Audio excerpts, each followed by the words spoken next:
వందే మాతర ప్రళయ గర్జనల ప్రకంపనాలను వినలేదా? ఆ ప్రచండ రూపం కనలేదా? ప్రకృతి మరియు ప్రాణి కోటి పెన వేసుకున్నవని వినలేదా? ఆ ప్రేమ బంధము కనలేదా?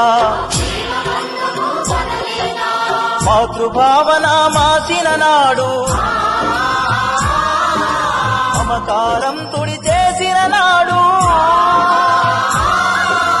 మాతృభావన మాసిన నాడు, మమకారం తుడి చేసిన నాడు, మనుగడలేదు అయ్యే లేదు, మనుగడలేదు అయ్యే లేదు, మన జీవితమునకర్థమే లేదు.